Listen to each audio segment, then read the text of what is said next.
Welcome to the Founder Catalyst. I've got with me Anuradha Krishnamoorthy, who's a very accomplished founder and a good friend of mine. And welcome, Manu, to the episode and to the Founder Catalyst studio. This is a very special episode to me because Anu is a role model for all women entrepreneurs. There should be more women entrepreneurs than they are. And she's a role model in that regard. And she has also done a lot of work for empowering specially challenged people in the workforce. That's something we tend to avoid. So we are going to talk to her about both her sides on these two aspects. And she is also a President of India award winner. I'm going to ask her about that experience. Yeah. And so once again, welcome Anu. Welcome to the show. Thanks Venkat. Thanks for having me. Thank you. Now, Anu, tell us what you do now. Okay, so I am the co-founder of an artisan cheese brand called Käse. We are a very, very local brand in the sense that cheese and Chennai don't go together in the same sentence. Correct. So a lot of people do ask us even today. When I say us, I mean Namrata, my co-founder, and I started this journey. And it's incidentally our 10th year into existence. Wow, fantastic. Yeah, so giving some nice artisan cheese to Chennai is what I'm doing now. But to think that from doing my chemistry in my undergrad to going to my masters in social work to having a cheese brand today, I think I've really traveled quite a bit, I should say. Definitely. So you also have another brand, right? The Can Do. Yeah. Thing. Tell us about that. So Can Do is more a CSR initiative of the parent company, Kriya. We are into market research. And Can Do was actually created in 2012. So I did my, I am one of the ISB 10,000 Women Scholar. This was presented as as my business proposal when I had to complete my course. And Can Do is predominantly a lead generation activity. And the main thing is that we were looking at skilling and employing people with disabilities. More in the data related field. I'm going to come back to that because that's something very curious. But I want to lead with this. You got the President Award in 2018. Okay. And you got the award from our Honorable President. Yes. So I visited Rashtrapati Bhavan once through the Dr. Abdul Kalam's foundation. Just met with the President for a few brief moments, but that was goosebumps to me. Yeah. But getting the award from President, just walk us through that experience. Oh my God, what should I say? It was the most, I would not have in my dreams thought of something like this happening out in my life. And so a little bit of a small... This was in 2018, right? Correct, 2018 March exactly, the International Women's Day. So we celebrated it with, the Honorable President of India and a goosebump moment, I should say. So a little bit of a run-up before that because 2016 was when we started this journey of making artisan cheese in Chennai. And one of the main reasons why we started Käse was to provide skills training for girls with hearing impairment. So that's where this journey started as well. So since I was already looking at skilling people with disabilities, and so I had this moment where we had two hearing impaired girls. In fact, their moms come and talk to me saying that the girls had not completed their graduation. So what about providing employment for these girls? So I was looking at setting up a baking unit where we can train these girls who had not completed their, probably for various reasons they could not complete their graduation. So we wanted to skill them in something and so that they can be self-employed as well. Because, baking is a skill that they can kind of also learn and then set up a home baking units or other things. So a good friend of, at that point, Namrata was a good friend of mine still. So she was, I approached her asking if she could help me to set this thing up. And so the conversation kind of led us to cheese making, because she had learnt cheese making over a kind of A summer. summer break. And so she said, why don't we try something like this? And this is exactly how we started it. So 1 year into this journey, and we did have 2 girls with hearing impairment who started, who were part of the the team at Käse. And we did have a lot of visitors come up and then tell us about. At that point, we also got a lot of press coverage, because, as I told you, she's in Chennai, and we were doing a very exotic, molaga pudi cheese and other things. So we kind of managed to garner a little bit of, positive word of mouth, and this is exactly what happened. And incidentally, when I got a call from the Ministry of Women and Child Development, I was traveling to some place, hometown or something like that, and I got this call, and the first thought was like, this could be a scam. Somebody pranking Call you. center from Gurgaon, and then somebody is probably pranking me. And so my supportive husband on the other side said, definitely a prank call, come on. And then the person, it was like, March 8th was when this was happening, and I get a, slew of calls saying that we need to know about your, details, whether you will be able to come to Delhi. And it kind of security, all that, everything. And I was like, hey, come on, just give me a breather. I'm not even in Chennai. I need to rush back home. And I think it was like the 4th or the 5th of March or something like that. And then I immediately called Namrata, because she was also not in Chennai at that point of time. And so everything kind of happened in a matter of 48 hours to 72 hours, and we find ourselves in Delhi, and there were these amazing women who were doing such lovely, wonderful work as well. And then we reached there. In fact, there was this IAS officer who was, at the helm of affairs, and then I was asking them, see, we are a relatively new organization, as in Käse. We were only 2 years into our existence, and then how did you know about us? How did you even know about us? He said something that was very, very, how do I put it? It kind of, really nailed it. He said, you may be in Chennai, but we have our feelers everywhere. And when there is something good happening at anywhere in the country, we get to know about these things, and these are the kind of stories that we want to, bring it to others. So typically, when you're talking about a social enterprise or something, you're only looking at somebody, very, very honestly, to be put, you have this typical rural background, probably not so educated, very poor background. That's what we think. Correct. And also even for social work, when we talk about professional social work itself, this is one of the first things that is being taught. You don't have to be this typical rubber chappal wearing, jolna pai kind of a person to be indulging in any kind of a social work.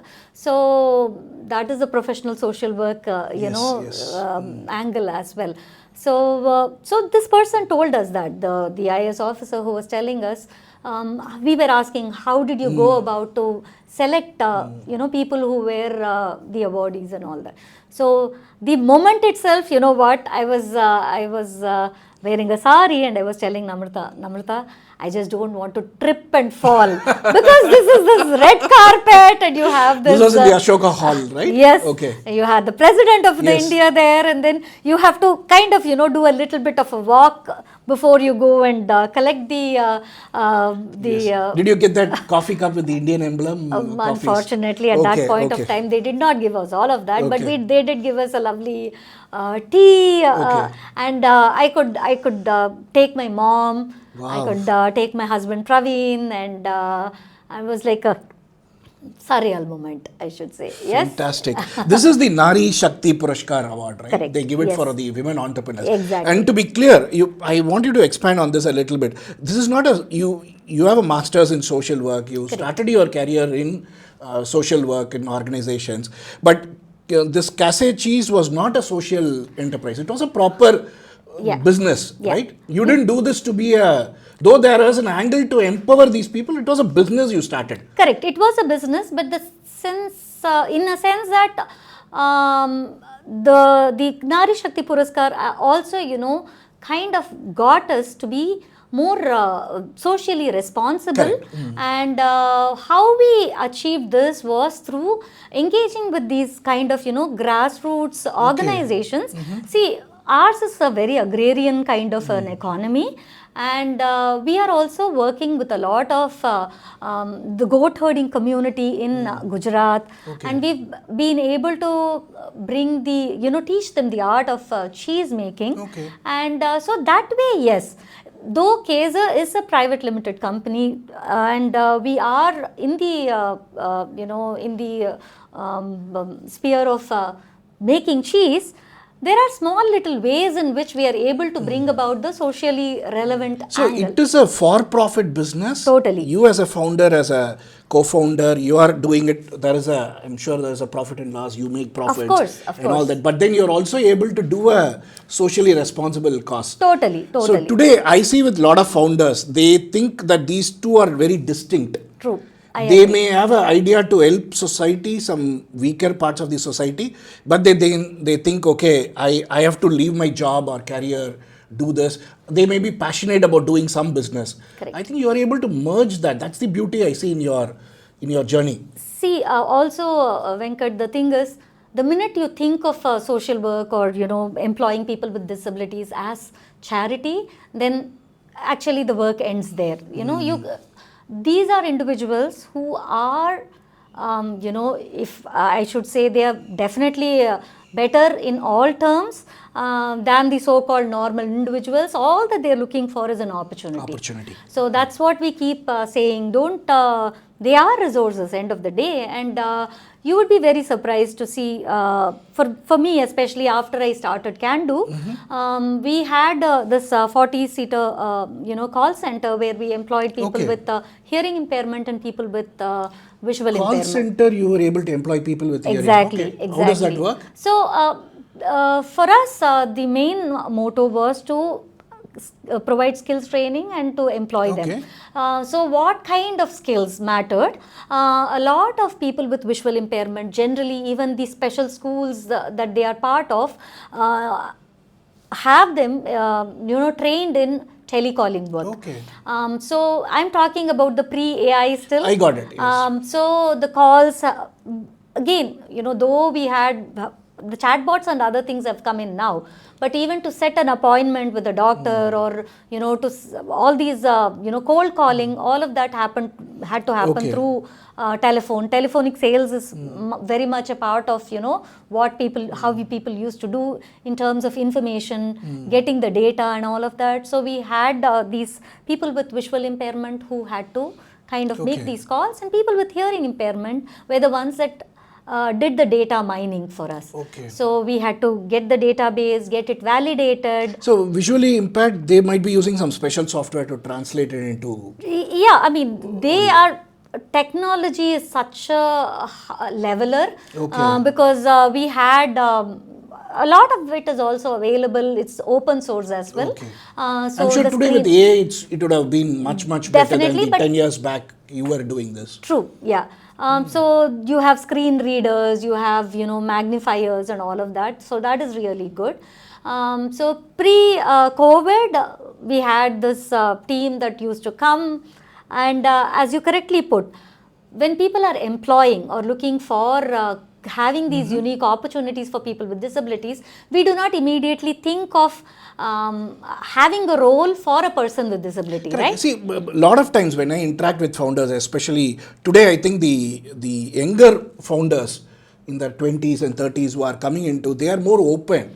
But then the older generation, which we are part of, I see an hesitation when you talk to these founders, CEOs, they are already under so much pressure that they don't want to hire these people, find out they are not good and then be in a position to fire them, or they want to be careful that they are not offending the specially challenged, because we are not trained as a society to deal with these people.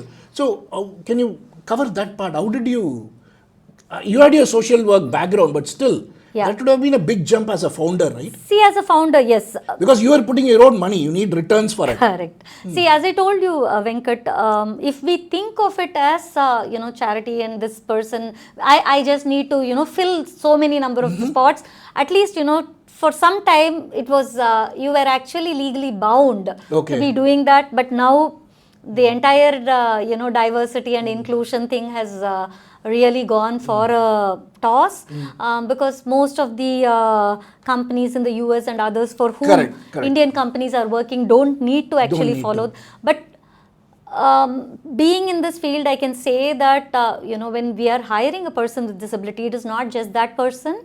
The entire team that works with them also kind of, gets it from them. Say, for example, as I told you, the person with hearing impairment and the person with visual impairment, they make a wonderful team, because this person used to kind of, generate the data that was required for the... It's definitely eye-opening, because we see them on streets earlier, not now, thankfully, begging where this combination would be there, and we would have just crossed. Correct. But then we are just changing the scenario from the roadside to an office, and that skill becomes a great combination. Totally. And I would say, the minute you are talking to a person on the phone, right? So you at that point you do not know whether the person that is on the other side of the call is a person with visual impairment or no. Correct. So at that so point, that prejudice is not there. Yeah, at that point it is only this person's skill that is getting the job done, right? Correct. So we had some amazing former employees who have gone on to Can-Do was in fact a launch pad for a lot of them. They went on to move to government jobs and bank jobs and all that. Even today, they come back to us and say that you gave us the initial chance to prove ourselves, and this kind of also helped them to land in the so-called much coveted jobs that they were looking for. Fantastic. So yeah. What is the one biggest learning for you in Can-Do, and then we will move on to your founder stories? Yes. See, the learning... Personally, what is the biggest learning for you? See, for me, especially the Chennai floods. When Chennai floods happened, we partnered with another organization. We were one of the first ones to have, because we already had a call center, we had a private helpline. And this helpline was manned by a person with visual impairment. And at that point of time, you will be very surprised. So he was the one who was attending all these calls for asking for help from the so-called normal people. So at that point of time, the entire city was on its, not even on its knees. We were like somewhere down in the dump. And for this person, having to come from, I think he was living in Tenampet at that point. Our office was in Arvarpet. So he literally slept in our office so that he could take these calls. At that point of time, he was the one that was on the giving side. He was telling people, stay calm, don't get worried. We will try to send a team to help you there. And I mean, what more do you are seeing this in, in action when you are empowering a person. See, earlier on Käse cheese, you were talking about three things. One, I want to go into that. You were talking about Namrata and your co-founder. You are still friends. Of course. That's about 10 years as a co-founder. Yes. Can you drill down on that? I'm very curious, because a lot of founders, after the co-founders team, after the few years, especially after success, they kind of drift apart. So how do you manage it? It's like any couple. I totally get what you're saying. The honeymoon phase, once it is done, you kind of see the reality. Visions diverge, expectations diverge. How do you manage? See, for both Namrata and I, Käse is not the first venture. So we have individually, been in different roles. And also, for us, the starting of Käse was very simple.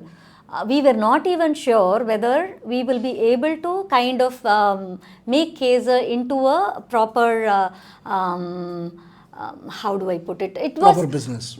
Proper business, yes, because we already, registered it as a private limited company. But we also did not know how far we would go. We were more looking at creating a local cheese brand. And then COVID happened, and we did have cheese with us. So that is when we started getting, a lot of people were calling us from places like Bombay, Delhi, and asking us about cheese. And that is when COVID kind of put a lot of businesses out of business. Correct. For us, it took us to the next level of going. So how did you both handle the differences? I'm sure there have been differences, investment struggles, hiring struggles, vision, where you want to take and all that. So I would say, touch wood, so far the vision kind of struggle has not happened. Okay. Because both of us envision Käse to be a sought after direct to customer brand, and we are also now one of the brands that a lot of hotels are looking. So what is the dispute resolution mechanism you have? Who gets to be say? You said you are a couple, so I have to ask that question. See, between the two of us, I think Namrata is more the emotionally driven person. Okay. Whereas I am still more the toned down kind of a person. Not at home though. Okay. That is a different story. But at work, yes, I guess so. That kind of brings about a Who has the final say? balance. I think I wouldn't say that there are Come on, give us something. Come on, okay, fine. There are some decisions that is hers. Okay. And most of the operations and other things are mine. Okay. So we've you kind have of a got role a good differentiation. See, the reason I'm drilling down is to learn for the young founders, especially women founders, which we'll come to. Yes. When they think about, see, you always work with your friends. When people tell me, we both are very good friends, I don't want to do business with them and spoil my friendship. My mentor used to say, you don't do business or you don't serve your enemies. Correct. So you only work with your friends, of course. So how do you handle that? See, when we started Käse, we were still in the more like an acquaintance, more than that, a little bit more than that, but we were not looking at each other or talking to each other on a day-to-day basis. So after Käse happened is when we kind of, every day we meet. I mean, whenever she's not traveling. So you have roles differences between you? Yes, we do. So anything related to product, she is the cheesemaker because she's the one that has traveled and learned cheese making, and I'm more her student. So that I also know what is what so in the she's art. the chief product officer. You Totally, you got it right. Officer. You got it right. Okay, so you hold the finance piece. A little bit, yes. But most of our decisions, we kind of, consult each other before any decision. But somebody has to own it, right? So it's very important though, even though you split the responsibility, somebody has to focus on the cash flows, on the pricing, because salary gets paid on time. Totally. And all that. So that you handle. Yes. Okay, fantastic. You also said one more in your journey. I want to go back to that in the early days, 2016-17, you got press. Yeah. I suppose it was free press. It was probably social media was still there, but then it was early days, I suppose. So how did you get that press? Because for founders, most often we get the question, I have this great product or service. Okay. I don't have the monies, obviously, to market it. Okay. How to talk about it? Because taking it to the press, making it visible itself is you have to make an effort for it. It doesn't happen by itself. Yeah. See, I'm very, very proud to say that we have never paid for any press coverage that we have got so far. Everything has been, word of mouth for us as far as Käse goes. Käse goes, okay. I think the main reason is, as I told you, we are in a very unique space. Artisan cheese is in the country today. You have about 30 to probably 40 artisan cheese brands. For a country of this bigger population, there are only 40 probably artisan cheese makers. So that is one thing. What we are doing is very, very So unique. you have chosen or you have landed luckily on a niche. It is a very niche product. Right? And also, who is our consumer? So you are looking at a very informed consumer. So since we are in this kind of space that we are in, and Chennai being Chennai, they say degrees of separation. Yes. 7 is too much. I think in Chennai, 2 degrees probably. 2 degrees. I know Venkat will know somebody who will definitely know me. So we are still a very, very connected world, I would say. You are a small business, so that those press interactions, any of that you can recall, or the early days of those press interactions? Definitely, Molagapudi Chennai was like spoken about for the longest time. It's an odd combination. It's with idli and dosas, but then you put it on cheese. Totally, yeah. So that was even today. You had something for people to talk about, right? Can that be the distilled message? Definitely. Okay. If you are doing something that is very unique, and people need to be convinced as well. Correct. That is the most important thing. So we are, when we started, we wanted it to be a clean brand, which is the case even today. So there are so many companies that want to kind of, I want to up this part.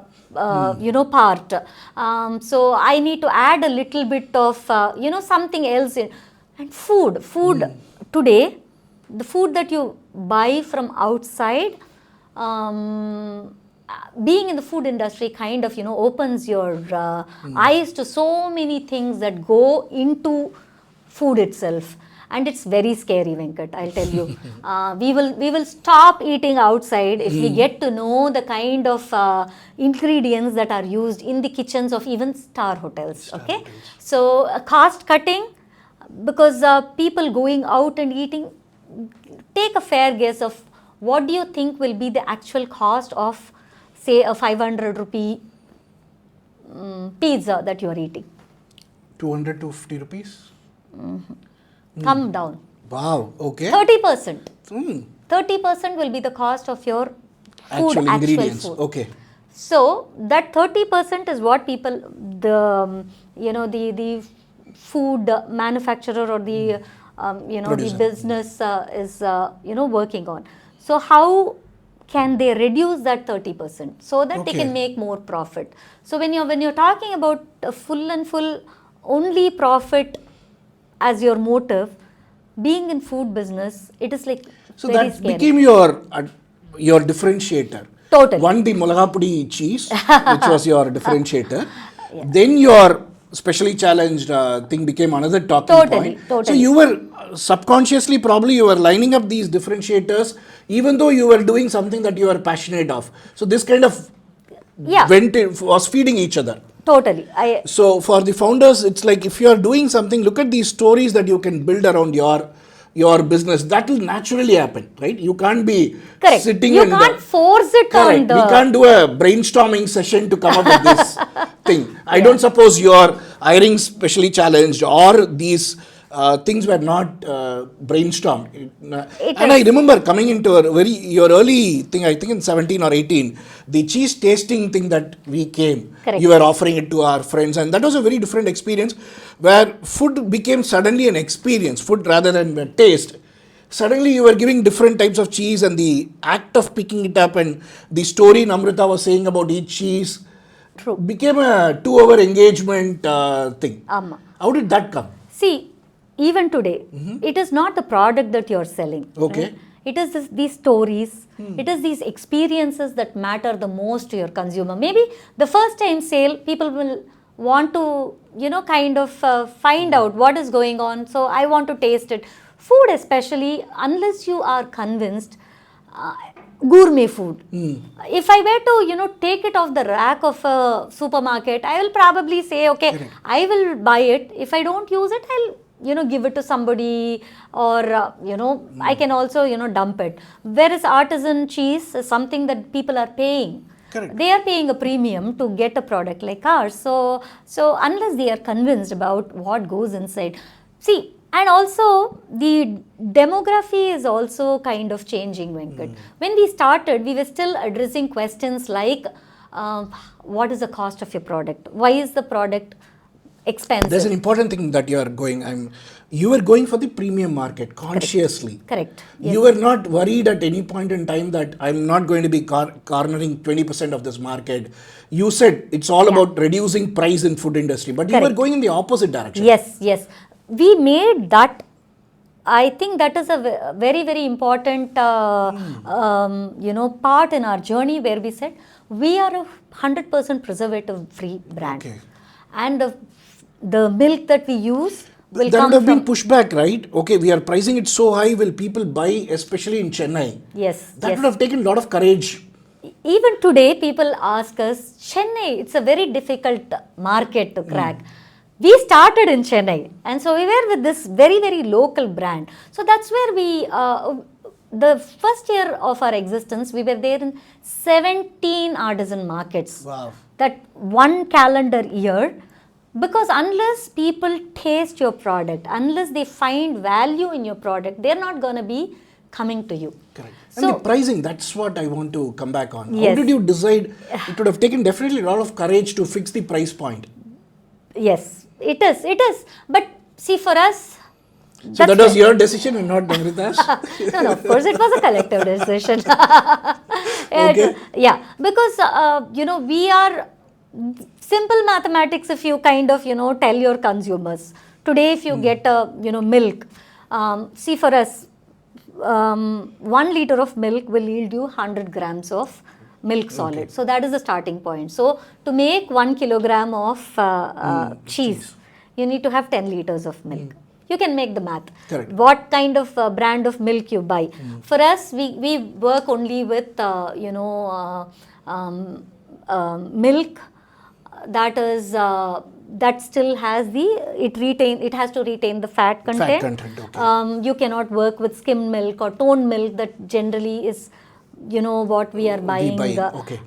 through, Avin or any of those kind of brands. So we had to work with these kind of small farms. Okay. And again, we had to make sure that the cows are grass fed, because the cheese has all the qualities of the milk.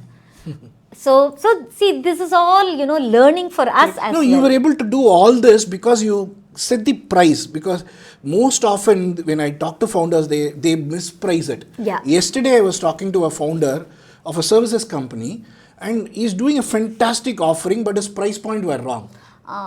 And that's why he was struggling. Correct. If he had increased his price point, Okay. he would be in a very different orbit. Yes. But because we are from a very conservative society, we say, I have to be the cheapest, I have to be the... No. There is Walmart, there is also a You premium know the experience, nano right? story, right? So nano is still, even the other day, I had a nano, and then Correct. the way it was marketed Marketed was car, right? It became a totally. failure. Yes. But same today, a Comet, which Yes. was the equivalent of Nano, is Yes. priced at 10 lakhs, 12 lakhs. Yes. So the pricing is a very, very Very important thing. important, Okay. very important. So, So- Anu, last segment I want to Okay. come. This is about the women entrepreneurs. Sure. Okay, that's one of the main things when I thought of talking to you today. Correct. Statistics says that women entrepreneurs percentage in India has doubled in the last 20 years. I find it difficult because in all the mentoring sessions and the startup angel sessions I sit in, I still find very, very few. I do find women entrepreneurs. I'm not saying it's zero. Probably 20 years back it would have been zero. Today it is a little bit. But it's not that I want to see where every other entrepreneur I see is a woman. I don't. But the number says it has doubled. What's your experience being a women entrepreneur?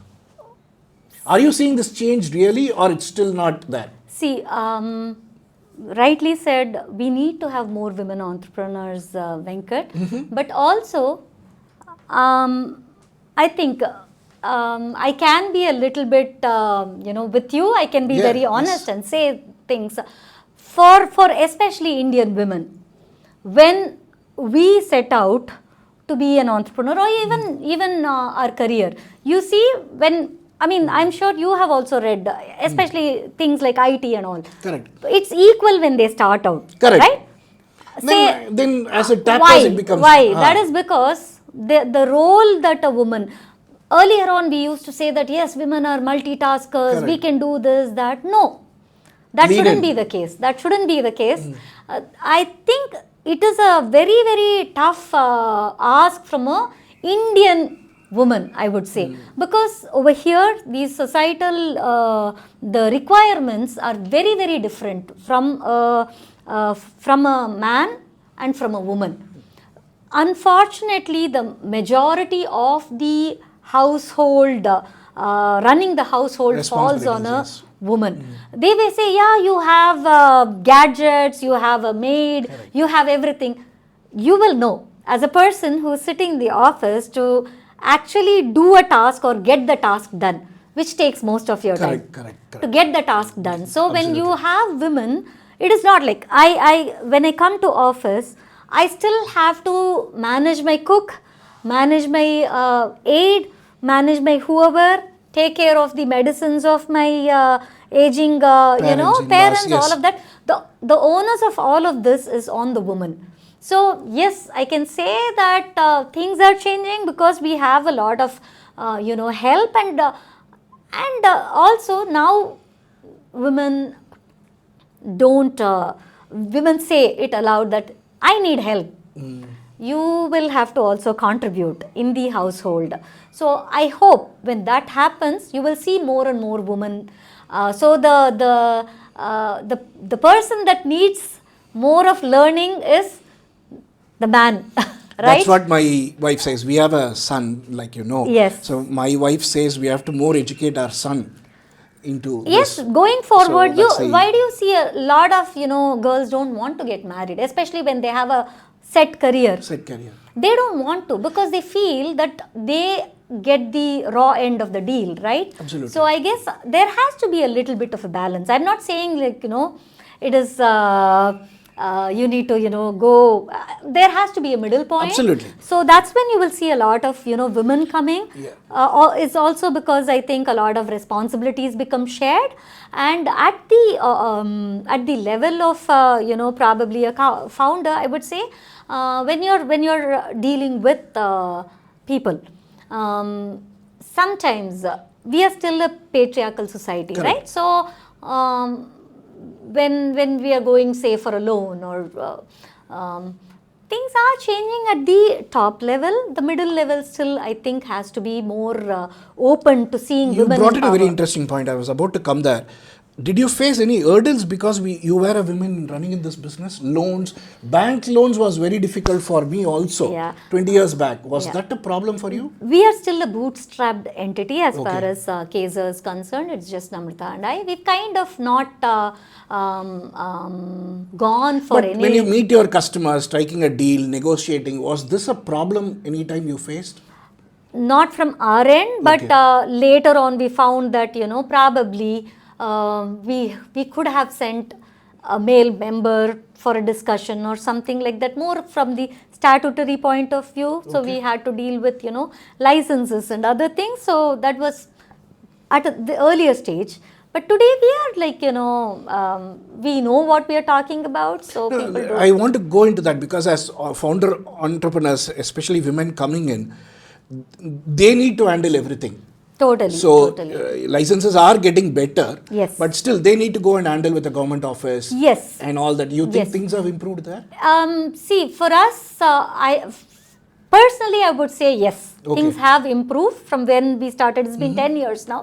So we kind of have been able to see the change. It is not a drastic change, but it is a change for Any the better. recommendations you will give them? Say, assuming a 25-year version of you Okay. coming and starting business, is there a message to that Anu?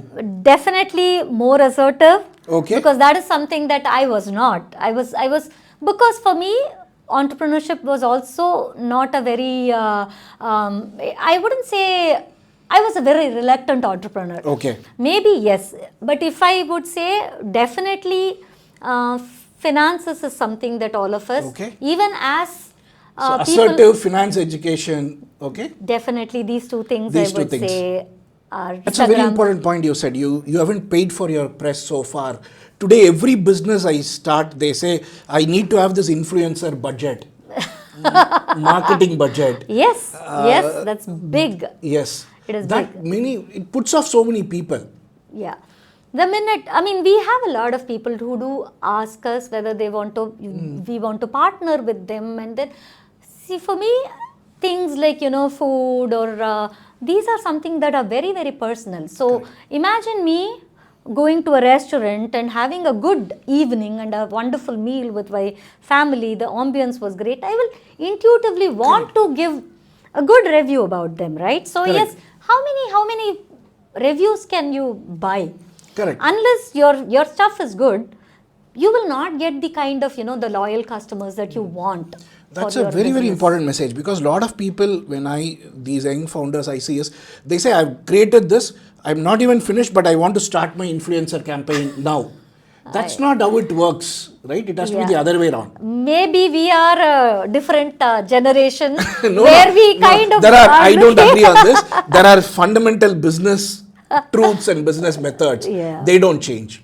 It Of shouldn't. course, It shouldn't. it shouldn't. See, of course, the influencers bring in value. I don't say no. But that's for a later stage when you can afford, you want to scale it. They have Correct. a role to play, Yes. obviously. Yes. But then when you're a niche brand, you don't have a lot of capital. You said you haven't raised money Correct. or debt from elsewhere. Correct. You don't need this to make it work. You make the business correctly work and then do it. I agree with you on that. Yes, most often it's our customers that recommend us to someone else. It's been a word of mouth kind of,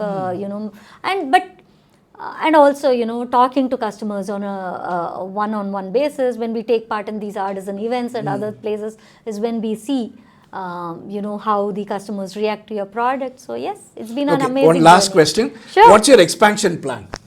Okay, so we are already a pan-India brand as of now. So the next step, we are looking at ramping up our production. So we've set the ball in motion for that. So that is going to be happening very soon. Even your expansion is going to be women-led, women-run business. Yes. Okay. So far. Fantastic. That's the plan. Thank you so much, Anu, for Awesome. taking your time. Thank you. It's been a wonderful hearing your journey from social work to becoming a founder and the President Award. Thank you. If you send us the photograph, I'll sure put it in the video. Definitely. I can do that. And thanks a lot. This was a nice conversation as well. Yes. It was definitely learning. For me as well, this side of the thing from the women perspective, being an entrepreneur, the challenges you faced. I hope listening to this, we have more women entrepreneurs coming. Yes. And my ratio is what I'm looking at should change. It will change. I can see the change. Hopefully in 10 years we do a recap We of can this do video. that as well. Okay, Lovely. thank you, Anu. Thank you so much. Hello. Recently, the Australian design company Canva allowed candidates who are sitting for interview in their company to use AI tools like Copilot and Cursor. At first, it sounded a radical approach. But then thinking and reflecting, I realized it's the next logical step that our interview process have to evolve. Not necessarily in technology companies alone, but every industry. Why do I say that? Because today, the interview, what we are looking for candidates is not their memory recall of how well they are able to remember a manual, a syntax, or a process. The AI tools are certainly going to be better than the humans. What do we want the candidates? We want to bring their curiosity, their adaptability into the job. So we are looking for candidates who have these skills. And once you decide that you are going to allow AI tools in your interview process in your company, how do you do it? There are 3 steps that you have to do. Number 1, tell the candidates, be transparent to them before the interview that they are encouraged to use AI tools. And second, when you allow them to use these AI tools, look for how well they are able to use this in the real world problem, which means you have to decide real world problems in your interview questions, because real world is messy, real world is complex. Real world is not a textbook where you can look at a classical algorithm and just apply. So give a real world problem to the interviewing candidates and then look at how they are able to classify the requirements, break it down, how well they are able to iteratively think with the AI, without AI, and then give it to the AI. Number 3, look for candidates who are able to use the AI in collaboration for their productivity improvement. And these are not candidates who will just parrot the AI output, but actually think it through and use it effectively. Lastly, remember, you are not hiring candidates for today. You are hiring candidates for your future of your organization who will be able to build it. Thank you.